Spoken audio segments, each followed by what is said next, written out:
All right, so what's the plan for today? So I want to show you first how to access official geographic databases, and I will give you different examples. Then we will see how you can join a dataset to this geographic dataset. So the idea also is like you can reuse this workflow with your own datasets. And finally, we will see how you can create customized interactive maps. And we will concentrate ourselves on Switzerland, but this workflow could be for any regions of the world according to your needs. So all this talk on all this presentation is online. So if you want to access the code, you can just find it at this link over here. And I put the R markdown to present there this code as well as the codes that I will show you. If you want, Felix, we have also a website. You can share the link on the website. Ah, yes, okay, that's perfect also. But it's already online. You want to follow along on your computers.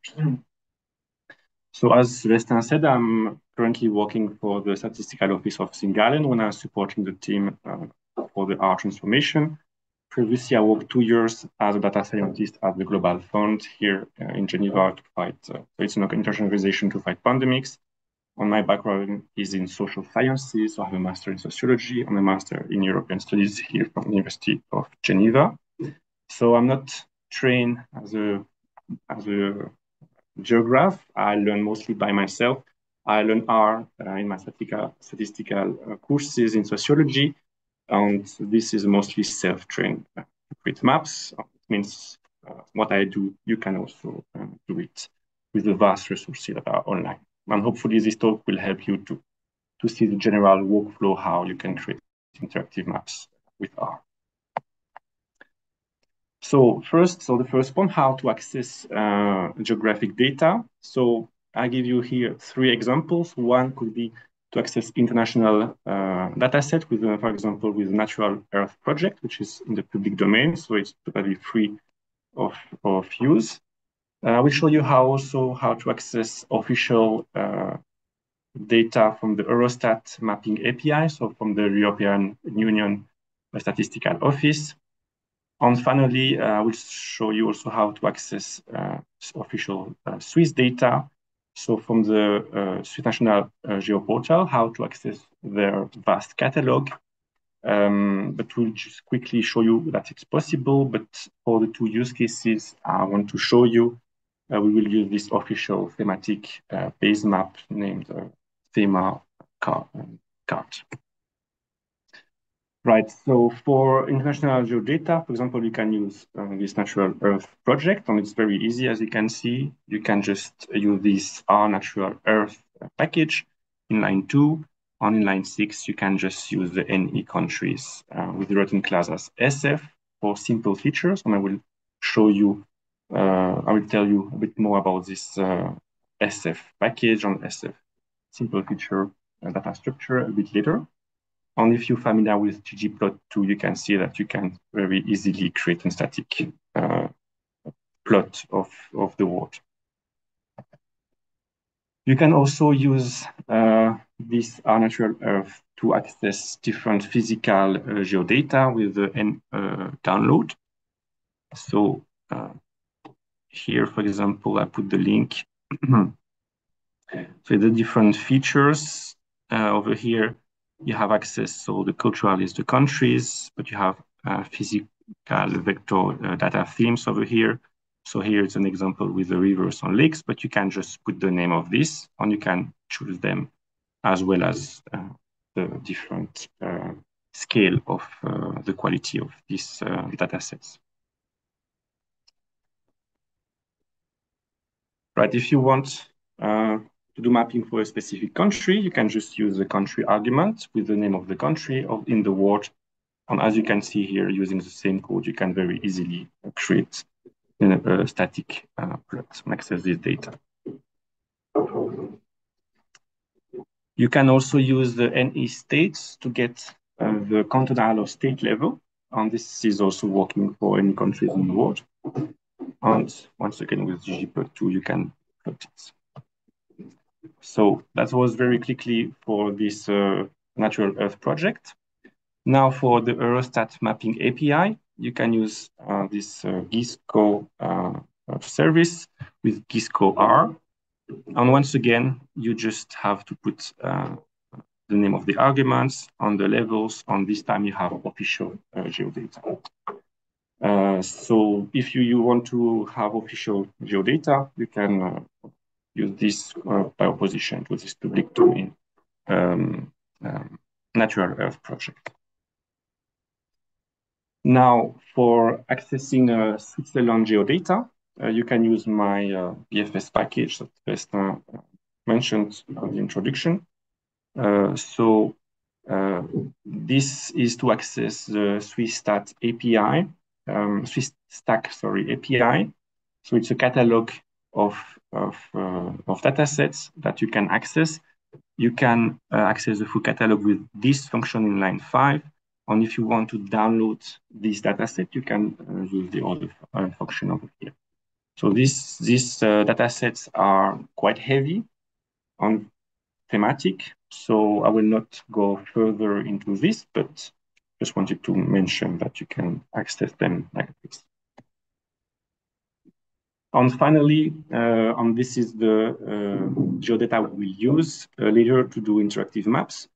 We can access these base maps from the official Swiss website called Thema Card Project. And it's, if you go on this page, I don't put the link over here, somewhere else in my presentation, it's just a file with a lot of, a folder with a lot of files, and you can choose the different files you want to map. And with my BFS package, I create a function to help you to access this geodata and you can specify the geom, the date or the type. So if it's points, for example, you can specify it like this. It's just the structure of the different files that are in this folder. And you can access, for example, like the Swiss, the commune, the district, etc. on the lakes like this. On this, we return objects, which are SF objects, so simple features objects, similar to the other code I showed you earlier. Right, so here, an example again, using ggplot2, you can add different geoms with the geom SF function from ggplot2 and the SF package. And you can just add the different SF objects you have here that we downloaded like this. And using usual ggplot2 arguments, you can specify the color, the fill, and the shape, and the size, etc. So this is just an example to show you also how easy it is to do this with once you have these SF objects locally. Right. So this was the first part to access official datasets. Now I want to show you how to join your own data to this SF object. So for simple features, and we want to join them in a tidy way. So here I showed you a glimpse of the data structure of this cantonal SF object. So you just have an ID, which is the ID, the unique identifier for each name of the cantons. And here is this geometry column, that is this multi-polygon here, which is the geographic data. And the idea is that you can easily join different values for each canton and each row. And then we will see how easy it is to use to link your data to these geographic datasets. So as a use case example, as a first example, I decided to use a specific dataset from the official BFS or an OFS website. So it's student data. I think it's maybe in English.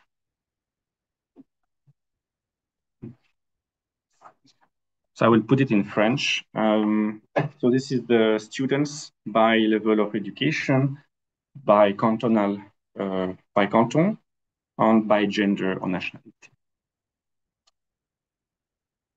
And we will see how we can link this dataset to the base map from the official TemaCard project. So the first thing we want to do is to clean it a bit here using the tidyverse and dplyr. So if you're familiar with this, you can see it's just removing here, filtering to keep only Swiss students. We will remove here the values for the national level in Switzerland, and we can easily pivot this data in a wider format to have the different values here by gender. So this is the French categories. And here as an example, I wanted to see the proportion of female students by region. So we can easily create a new column with mutate and to create this share woman column here. So we have now this data set, and we want to join it to our geographic data. So the challenge is to link all the information with the name or the ID of the geographic data set. So here, using dplyr, I wanted to show an example of the that the name of the cantonals are not the same. Sometimes they're not so standardized. I could notice in the even in the official Swiss website. And this is probably something you will have to do also on your own datasets. So as you can see here, there is a discrepancy between the name of our geographic dataset over here and our use case example with the Swiss students. So we see we have 5 cantons that doesn't have the same names in the 2 datasets.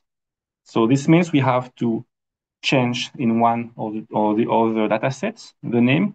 So that's what I'm doing here. So here I removed again national level. Maybe that's a typo.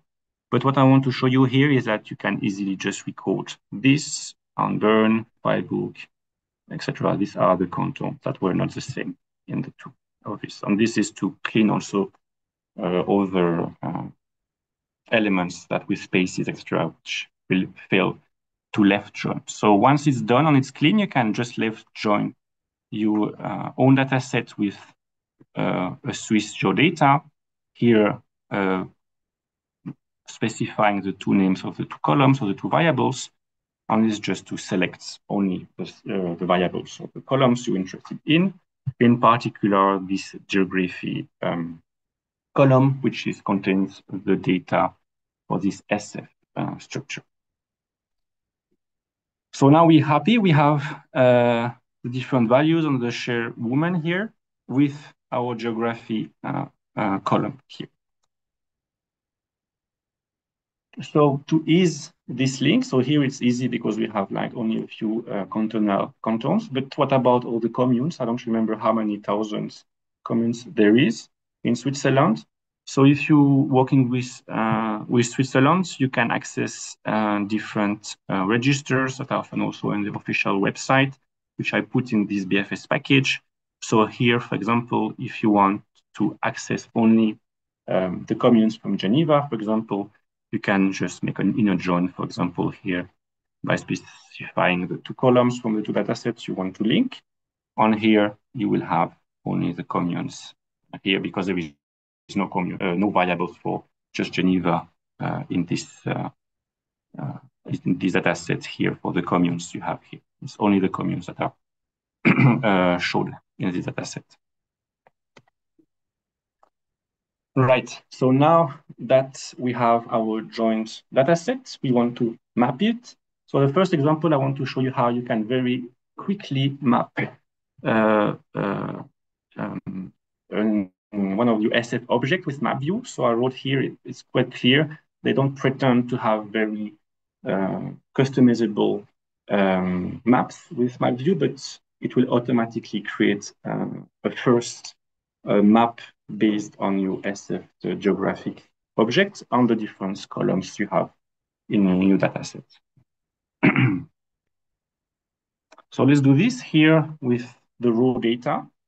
So we load the map view, and once again, we will get the contour data. And all you have to do is call map view. Here it's a new native pipe. It's equal to this migrator, if you're more familiar, percent bigger than percent. And you add map view, you choose a column that will be printed here. So this dead column, and here I remove the legend.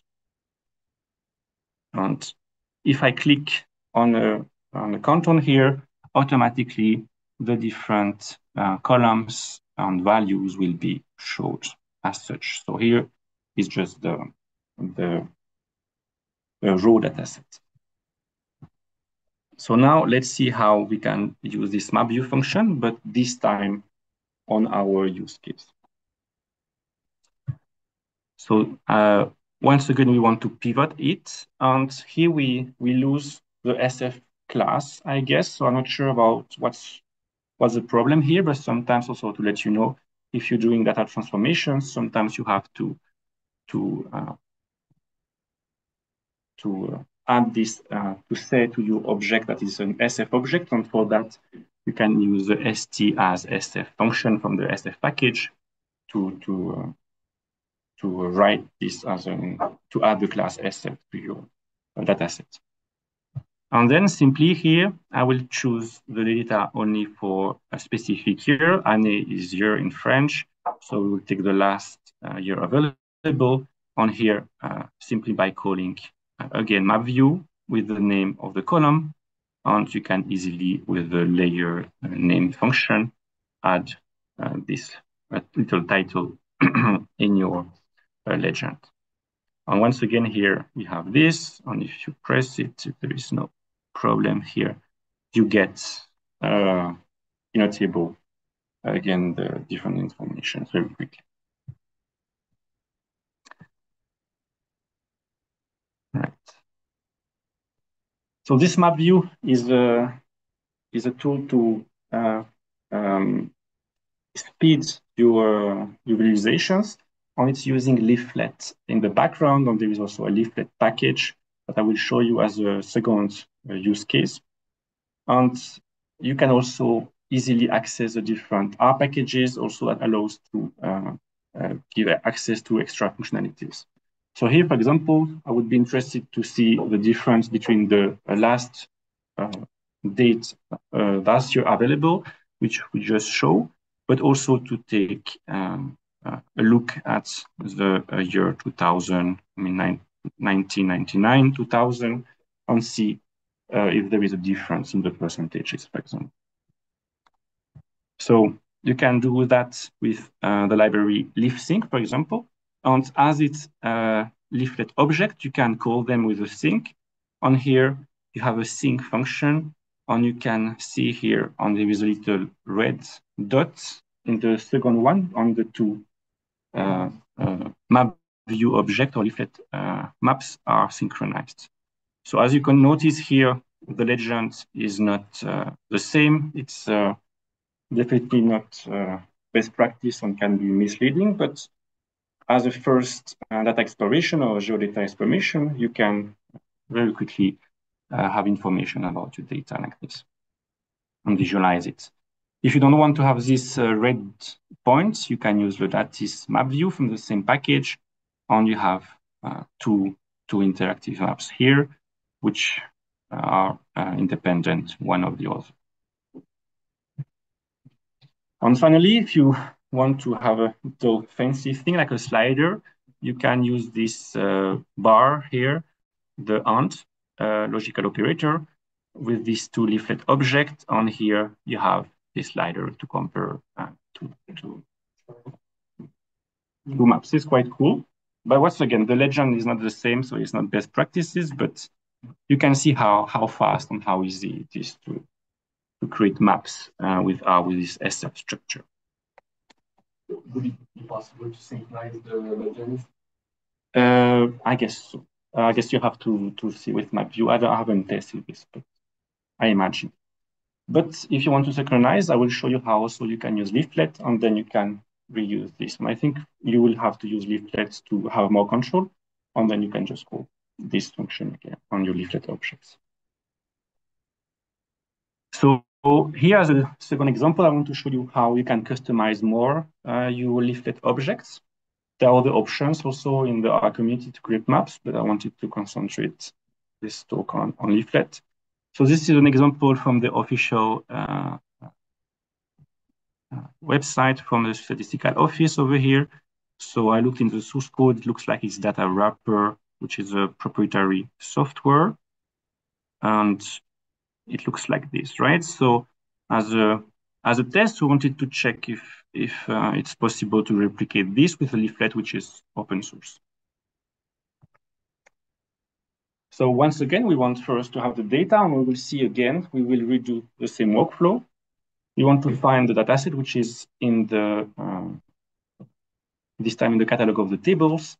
So it's a CSV file, this time we're looking for, and not through the API. This was a different function we used previously. If you want to learn more about the BFS, you can go on my website where I have to see the documentation. So I would be happy also to discuss this later for the questions. You have other questions about the BFS package. So here I looked for, in the catalog, the dataset that have last names here.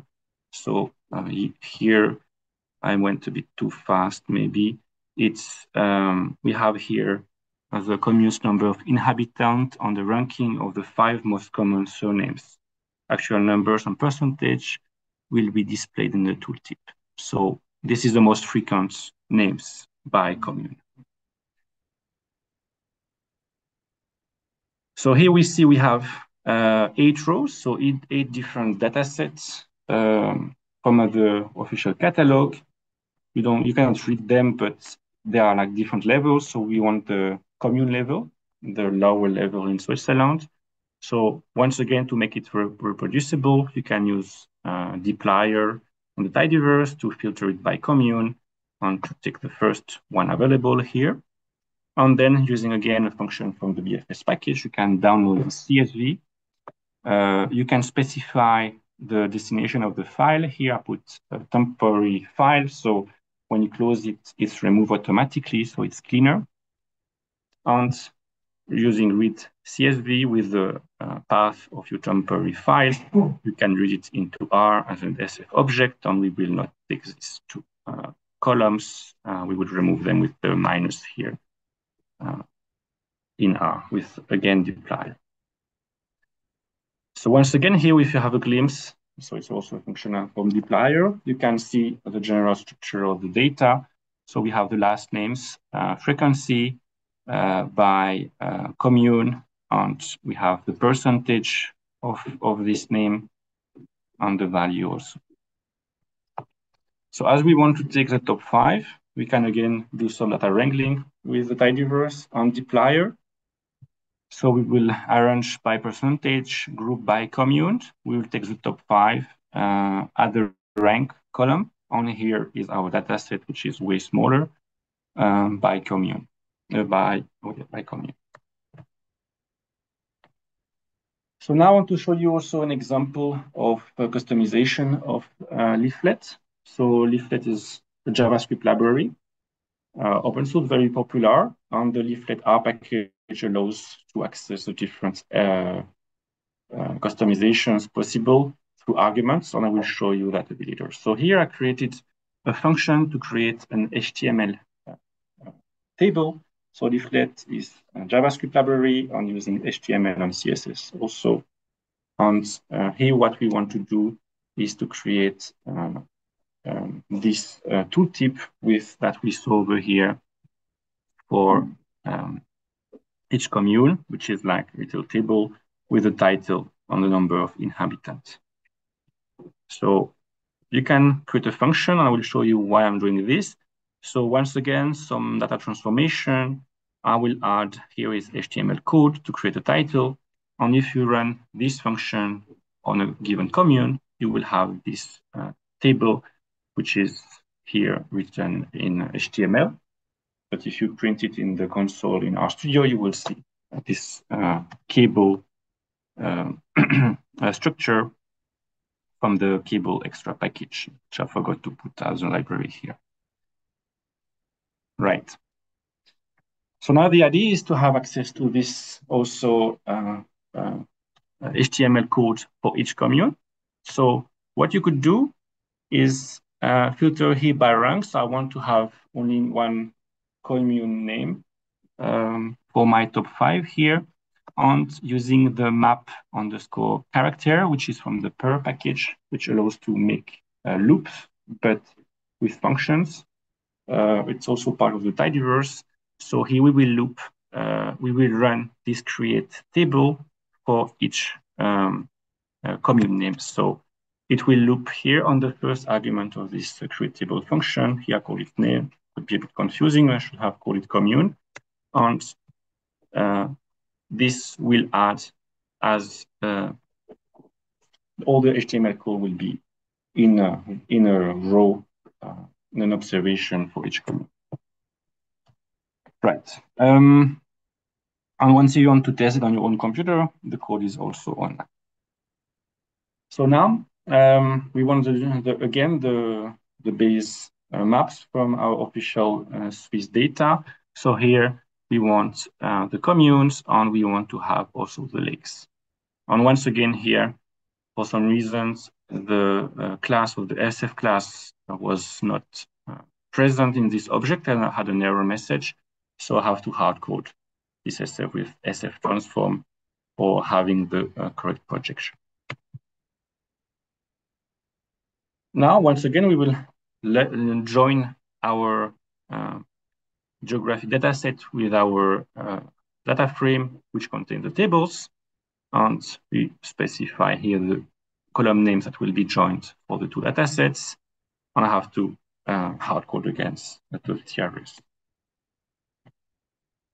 And from there, you can create this time a leaflet object. And this time, as you can see here, it's much more code that you should write, and but it allows you to fully customize your interactive map. So this code, I found it online, so I will not go in detail through it, but I just copy pasted the code, change it with the columns that I want. So here I'm creating the legend with the bins, the column names that I just took from this legend over here. I use the function that was present in the documentation, added the labels, and here is the code to create this, again, this leaflet object with our SF communes joined, which just created before. We can specify the height of the white in the window, and we want to add a first polygon. So this will be by default taken from the data argument here, if it's a data argument. And you can specify here the different arguments. You can find detailed in the documentation. And you can use a field color here to call for the PAL function we created over here. And here is the code also I found online to create the tables. So this is the table columns we created with the pure with the loop to get the HTML code, and to read it, to render it correctly, you can use the HTML function from the HTML tools package. So this is just to call it, and these two dots is just to call it from this specific package instead of loading it with the library function at the top. So if you remove this, it will not work. You will have to load library and then write HTML tools at the top. And if you don't want to load it, you can call it like this. And then I wanted to add also the lakes, information about the lake. So you can add another polygons with the lake SF object. We want to have in the label the name, which is the column of this data set. Remove the stroke. I want to make the lake gray, but you can change the colors, and you can add other arguments you will find in documentation. And here is the code to create the legend that you can customize and change the label format. It's also what I found also in the official documentations, the values and the opacity, etc. So if I print it here, that's what we find. we have our Switzerland dataset with the SGMA code that is rendering properly this time. And we see something that is relatively clean. And the legend has been also customized like this. Now, there are two things I wanted to change if I compare it to a data wrapper. The zoom is blocked here because I don't know why, but yeah, by default, the zoom here is infinite. So I find this quite annoying. It's easy to lose yourself and then you're blocked, right? So I will show you how to fix this and also how to make the background white and transparent. So you can do it like this. You can use the SF library function, the bounding box, which allows you to calculate automatically the area where your geographic object is. And you can transform it as a vector to get the latitude and longitude. And from this, you have like 4 values, and you can use again on your leaflet object the set max bounds with the latitude and longitude over here, which allows you to block your image here. You can use this to make an empty background, and this is a function to control the zoom. And I found also to make the background transparent, you can use leaflet extra here. So feel free really to explore online, look on the Stack Overflow or all the research engines, and you will probably find what you need. So here it is now. This time, if I go up here, it's blocking with thanks to the bounding box. And as you can see here, there is no infinite zoom. And this is equivalent to the number of zooms that are allowed. Maybe a bit too much, but yeah, that's the idea. And it's way cleaner. And finally, to conclude, we notice here that we have also a title, subtitles on all this. So how can we customize this also? So to my knowledge, it's not possible to do it with leaflet. So I came with this BSLib package developed by POSIT, formerly RStudio. And this is like a package that allows you to develop dashboards and customize Shiny applications, so web applications. And using the card, you can add again HTML code in the term of function here. So here it's a heading of level 5, italic, to reproduce what we saw. We can add a paragraph. This is the map object, the leaflet objects we want to have in our card. Different information, controlling the height and the responsivity in your browser, because if you have a different size of the window that the users see, if it's on a laptop or a mobile phone, it can be problematic also. So this kind also function take care of this. And this is not how it looks, because there is a problem with the Markdown presentations with the rendering. So I will show you how it looks like here. So if you run the card and have a look at this, so this is, again, the rendering is not perfect, but if you want to add this object, this HTML code on JavaScript in a website, this will be running much better with the card here, as you can see, and you can add and fully customize everything that you want if you know some HTML and CSS.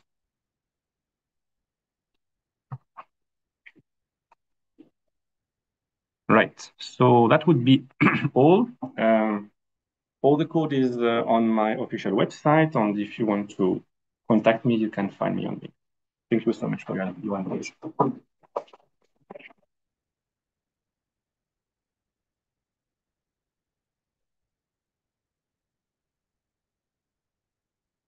Now is the time for the question for every participant class. What happens if the borders change? I mean, there are communes that choose that change between New for example. Here in painting, but there was the change of territory of communities. I mean, who knows if that's the last one? Confinement again. With the construction but what happens with the surface? Yes.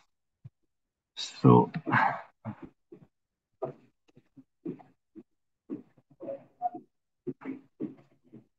so indeed, the versioning could be sometimes problematic. So my guess is that you can choose if the date also. So I will answer by going into the documentation of the BFS package.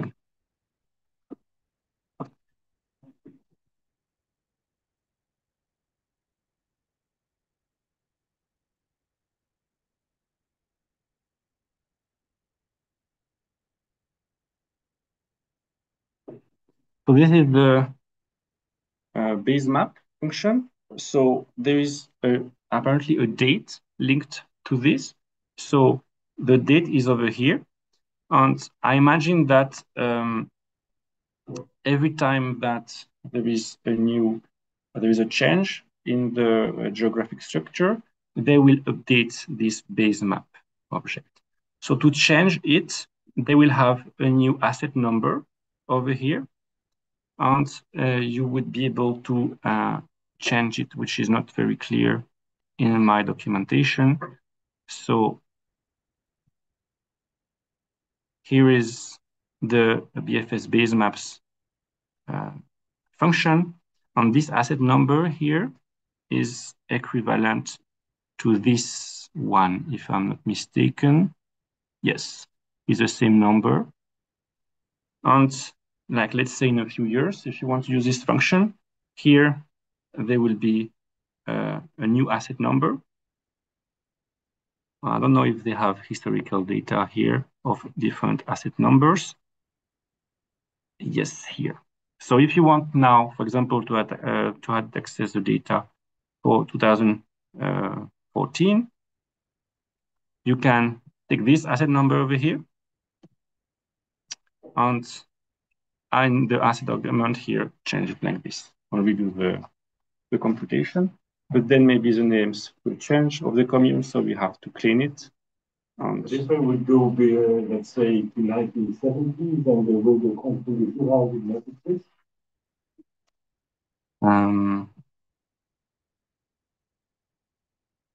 Apparently, the data is until 2012. Because I just had, for example, a scientific talk last week, and somebody was showing on each of his slides, PowerPoint slides, the Republic of Ireland. It was the real island, including Northern Ireland. It's not real Ireland. It is, I mean, just it could be wrong. I just need to take a euro coin and Great Britain as part of the European Union. Yes. And I should not watch the news and look at the borders and this makes it more. That's correct. Indeed. That's why it's interesting to keep that in mind. And do you want to use Natural Earth Project, or do you want to take the data from the European Union, or you want to use other data on this? But may I do a political map, let's say only, let's say, geography and cities, but without borders of states? Yes. You can access this also with the NE download over here, and you can get physical, only physical features if you want to.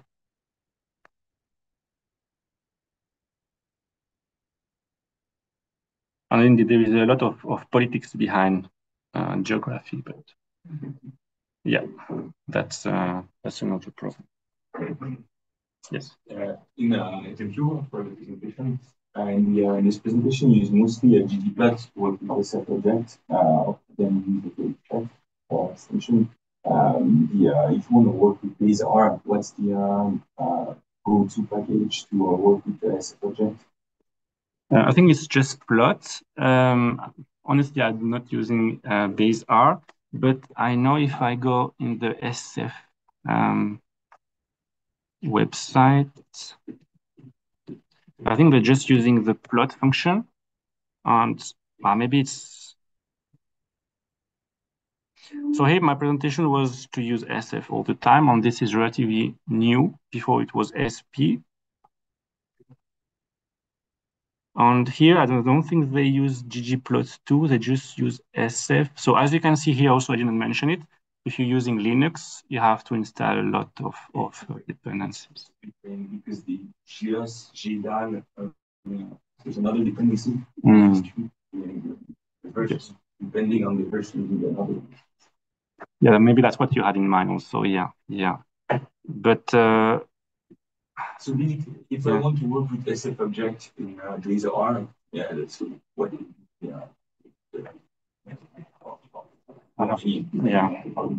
Yes, I have no idea. I'm using always tidyverse, but here that's what I wanted to look. Here it's a plot. My guess is maybe it's yeah. So I don't know the behind it, but it looks like they are not loading anything else than the SF library. So it may be less pain, and it looks like it's working also quite fine with this plot here. Yes. Yeah, thank you for the presentation. That was really impressive. And one thing that I realized is that, like Shiny, in fact, that we do not have extension. We know there is some, sometimes for specific programming language or libraries, there is this also that I can show all the list of the extensions or specific features. We don't have something like that from Nothing come in my mind.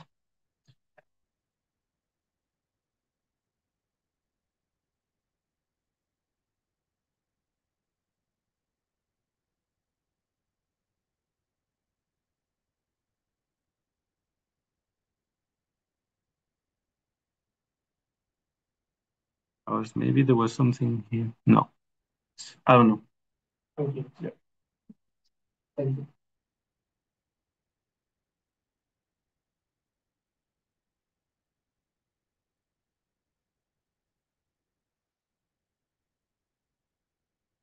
The question the data from the BFS itself, like how to is there a repertory that provide an easy way to see what is available through the website? I kind of struggling to see and find data that are relevant and then and how what is the way to know what is available.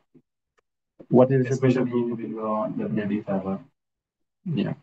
Sorry, geographic data or general data in general? Both actually. Yes. Your package is not only about maps, right? The BFS is accessible, the BFS data. Yes. So I don't know if it will answer your questions, but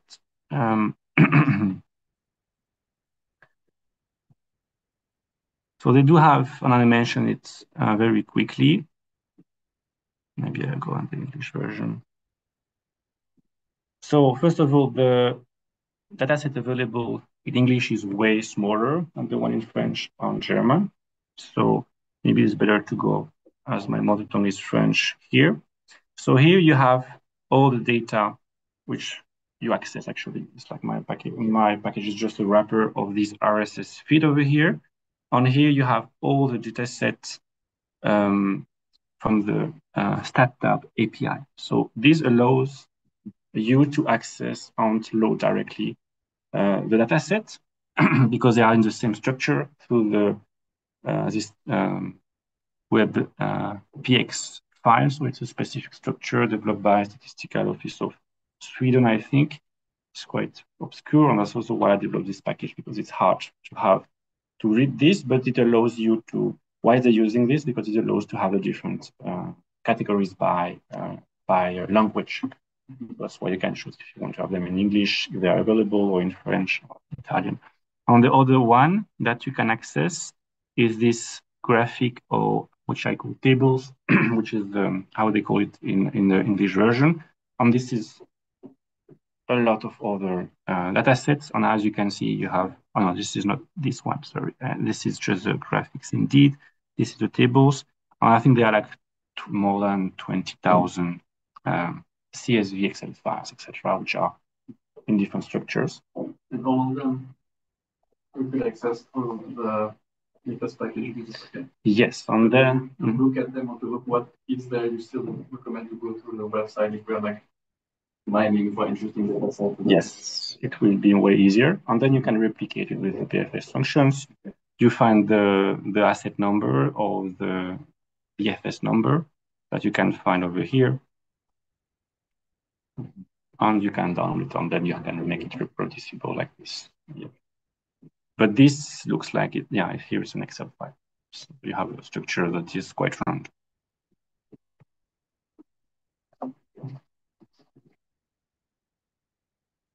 Just a question, if you want the BFS package, like some data sets in the BFS website, it goes to an API. So you need first to register and everything, or? No, there is no key, but there is a limit. And a few people approached me. I presented this BFS package in some events. No, unfortunately not. No. So there is a limit of the amount you can download. So when it's a big data set, you just get an error message. Yeah. So the solution, and I will show you if you here.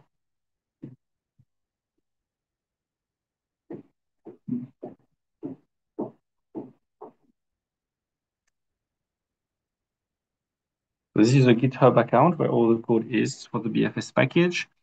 And here is a message you get. On the solution, if you scroll down, is that I propose, which is a bit hacky.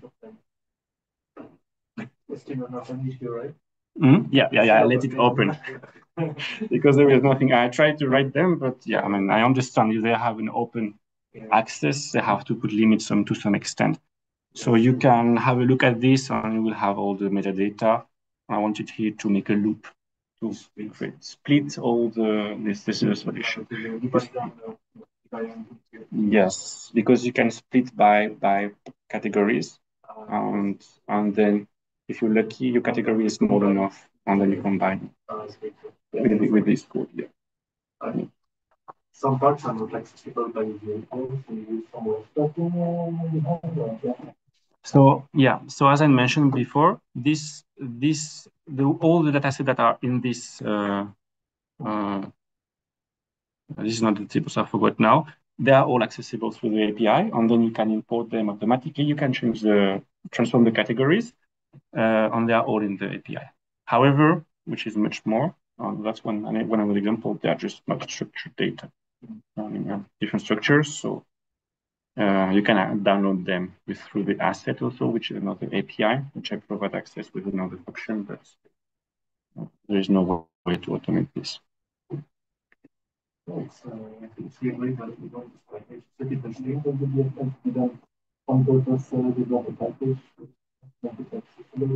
Yeah, I contacted them. That's my understanding. I discussed with people from the BFS, and it's there. So they said, yeah, okay, they said it's so. I don't know if I don't know. Yeah, but they are transitioning on a new platform now, so maybe that's also what they're planning to do. I don't know exactly. Yeah. As I know that we use SaaS more than that. In the process to change the but not yet. Yes, I don't have insight from the BFS or the OFS in French. However, I know for the container levels, it depends on the content. So the German part is into R already. The RIC, and now I am working for the statistical office of Singalen. The full team is using R. In Geneva, currently they are in SAS still, but my understanding is the BFS thinking about transitioning into R or Python. So maybe the wind is changing and takes time in this big organization to change also with all the SaaS code. So yeah, but I don't know. Could you may have a privileged access to your job, or because I don't see that one download much as a private person. So all the code I showed you is just open source, and I try to push the more I can for open source also. And I don't have, I mean, there is like in any organization that inside, but all that you can see here is open source, and you have access to it from your own computer. I was monitoring absolutely like just saying that someone contributed documentation, investment solution to the presentation. Thank you very much.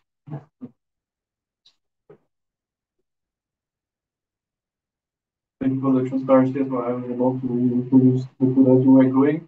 It's fast, but it works. It's really very useful to be able to compare it to the code. Great. Yeah, that was the idea.